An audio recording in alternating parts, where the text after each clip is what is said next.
അടിപ്പിണരുകളാലുള്ള സൗഖ്യം രോഗസൗഖ്യമാണ്.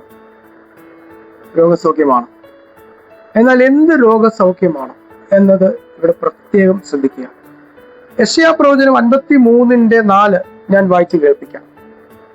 സാക്ഷാൽ നമ്മുടെ രോഗങ്ങളെ അവൻ വഹിച്ചു, നമ്മുടെ വേദനകളെ അവൻ ചുമന്നു. നാമോ ദൈവം അവനെ ശിക്ഷിച്ചും അടിച്ചും ദണ്ഡിപ്പിച്ചും ഇരിക്കുന്നു എന്ന് വിചാരിച്ചു. യേശു രോഗികളെ സൗഖ്യമാക്കാൻ വന്നതാണ്. എന്നാൽ മത്തായി സുവിശേഷം 8-17 വാക്യം വായിച്ചു കഴിയുമ്പോൾ ഈ പ്രവചനം അവിടെ നിവൃത്തിയായി. യേശു രോഗികളെ സൗഖ്യമാക്കും എന്നെല്ലാം ഉള്ള പ്രവചനം മത്തായി സുവിശേഷം 8:17 നിവൃത്തിയായി.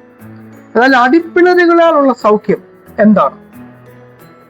അടിപ്പിണർ എന്ന് പറഞ്ഞാൽ ആയുധം കൊണ്ടോ എന്തെങ്കിലും കൊണ്ട് പുറത്ത് നീളത്തിൽ വരെ ചാരു പോലെ വരുന്ന മുറിവുകളെയാണ് അടിപ്പിണർ എന്ന് പറയുന്നത്. അങ്ങനെ അടിപ്പിണറുകളാലുള്ള സൗഖ്യം എന്ന് പറഞ്ഞാൽ യേശുക്രിസ്തുവിന്റെ, അതായത് നമ്മുടെ ശരീരത്തിന്റെ രോഗമാണ് ക്യാൻസർ അല്ലെങ്കിൽ മറ്റു കാര്യങ്ങളൊക്കെ ശരീരത്തിന് വരുന്ന രോഗമാണ്. എന്നാൽ ആത്മാവിന്റെ രോഗത്തിന്റെ പേരാണ് പാപം. മനസ്സിലായോ? ആത്മാവിന്റെ രോഗത്തിന്റെ പേരാണ് പാപം. അതിനൊരു വാക്യം വായിച്ച് കേൾപ്പിക്കാം. 1 പത്രോസ് 2-24 വാക്യം. അവിടെ നമ്മൾ ഇങ്ങനെയാണ് വായിക്കുന്നത്. 2:24. 1 പത്രോസ് 2:24. നാം പാപം സംബന്ധിച്ച് മരിച്ചു, നീതിക്ക് ജീവിക്കേണ്ടത് അവൻ തന്റെ ശരീരത്തിൽ നമ്മുടെ പാപങ്ങളെ ചുമന്നുകൊണ്ട് ക്രൂശിന്മേൽ കയറി അവന്റെ അടിപ്പിണരുകളാൽ നമുക്ക് സൗഖ്യം വന്നിരിക്കുന്നു. ഈ വാക്യത്തിന്റെ സബ്ജക്റ്റ് എന്താ? പാപമാണ്. അപ്പോൾ ശരീരത്തിന്റെ രോഗമാണ് ക്യാൻസർ പോലത്തെ മറ്റ് അസുഖങ്ങളെങ്കിൽ ആത്മാവിന്റെ രോഗമാണ് പാപം.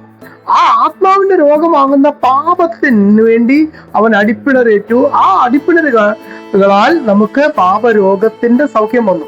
അതാണ് അടിപ്പിണരുകളാലുള്ള സൗഖ്യം, അല്ലാതെ രോഗസൗഖ്യമല്ല. ഇതും രോഗസൗഖ്യം തന്നെ, പാപരോഗത്തിന്റെ സൗഖ്യമാണ്, അല്ലാതെ ശാരീരിക രോഗത്തിന്റെ സൗഖ്യമല്ല. അടിപ്പിണരുകളാൽ സൗഖ്യം വ്യാപരിക്കട്ടെ എന്നൊക്കെ നമുക്ക് പാസ്റ്റർമാർക്ക് പറയാം. പക്ഷെങ്കിൽ അതുകൊണ്ടും ആത്മാവിന്റെ രോഗം സൗഖ്യമാക്കും, പറയുന്നതിന് കുഴപ്പമില്ല. പക്ഷെങ്കിൽ ശരീര രോഗ സൗഖ്യമല്ല ഇവിടെ പറയുന്ന നമ്മളെല്ലാം പൊതുവിൽ ഉപയോഗിക്കുന്ന അടിപ്പിണരുകളാലുള്ള സൗഖ്യം. അടിപ്പിണരുകളാലുള്ള സൗഖ്യം എന്ന് പറഞ്ഞാൽ 100% പറയാം, വചനത്തിന്റെ അടിസ്ഥാനത്തിൽ പറയാം, അത് ആത്മാവിന്റെ രോഗ സൗഖ്യമത്രേ. ദൈവം അനുഗ്രഹിക്കട്ടെ. സംശയമുണ്ടെങ്കിൽ ബൈബിൾ വായിച്ചു നോക്കുക.